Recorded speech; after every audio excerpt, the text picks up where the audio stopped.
সকলকে শুভেচ্ছা এবং অভিনন্দন জানিয়ে আজকের ভিডিও শুরু করছি। আজকের ভিডিওর আমাদের মূল আলোচনা যে ষষ্ঠ যে গণবিজ্ঞপ্তির যে সুপারিশ, এই সুপারিশ দ্রুত করার দাবিতে এনটিআরসি বরাবর একটি স্মারকলিপি প্রদান করা হয়। এখন এই স্মারকলিপিতে উল্লেখ করা হয় যে যত দ্রুত সম্ভব এনটিআরসি এর যে প্রাথমিক সুপারিশ বা যে সুপারিশের যে রেজাল্ট, এই রেজাল্টের জন্য চূড়ান্তভাবে খুব দ্রুততার সাথে প্রকাশ করা হয়, এই বিষয়ে কিন্তু একটি স্মারকলিপি লেখা হয়। এখন আমরা মূল আলোচনায় চলে যাওয়ার আগে আপনাদের কাছে আমার একটি অনুরোধ, আপনারা যদি আমার ইউটিউব চ্যানেল নতুন হয়ে থাকেন অবশ্যই সাবস্ক্রাইব করবেন।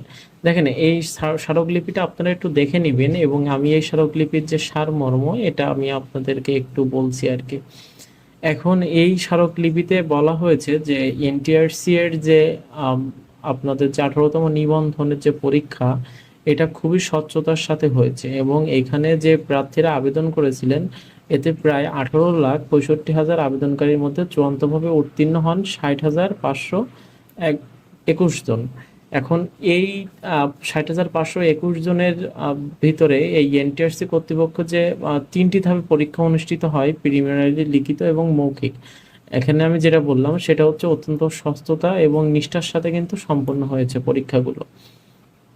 এখন এখানে কিন্তু আরো বলা হয়েছে যে এনটিআর এনটিআরসি কর্তৃপক্ষের নির্ধারিত সময়সীমা ফলাফল প্রকাশের 10 কার্য দিবসের মধ্যেই ষষ্ঠ গণবিজ্ঞপ্তির চূড়ান্ত সুপারিশ প্রকাশ করতে হবে, যাতে দীর্ঘদিন ধরে অপেক্ষমাণ শিক্ষা প্রতিষ্ঠানগুলোতে শিক্ষক নিয়োগ নিশ্চিত হয় এবং শিক্ষা কার্যক্রম ব্যাহত না হয়। দেখেন, এখানে কিন্তু বলা হয়েছে যে ফলাফল প্রকাশের 10 কার্য দিবসের মধ্যেই কিন্তু আমাদের যে চূড়ান্ত সুপারিশের যে রেজাল্ট আর কি, এটা প্রকাশ করার কথা বলা হয়েছে।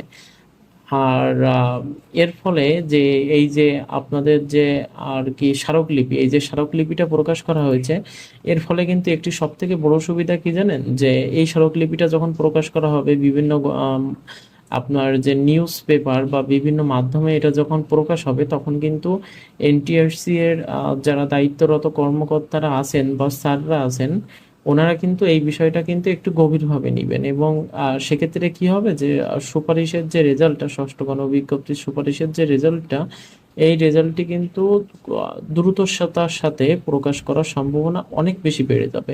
এখন আমি আমার ব্যক্তিগত দিক থেকে বলবো যে এই স্মারকলিপিটা প্রকাশ করে আসলে অনেক ভালো একটি কাজ হয়েছে আমার যেটা মনে হয়। আর আপনাদের কাছে আমার একটি অনুরোধ, আপনারা যদি আমার ইউটিউব চ্যানেলে নতুন হয়ে থাকেন অবশ্যই সাবস্ক্রাইব করবেন এবং নতুন নতুন যে ভিডিও সেটি সবার আগে আপনারা দেখতে পাবেন। এবং আমি প্রতিনিয়ত আমার ইউটিউব চ্যানেলে এই এনটিআরসি এর এই বিষয়ে সকল আপডেট তথ্য আমি প্রকাশ করে থাকি। তো ধন্যবাদ, আজকের ভিডিওটাকে এতটুকুই ছিল।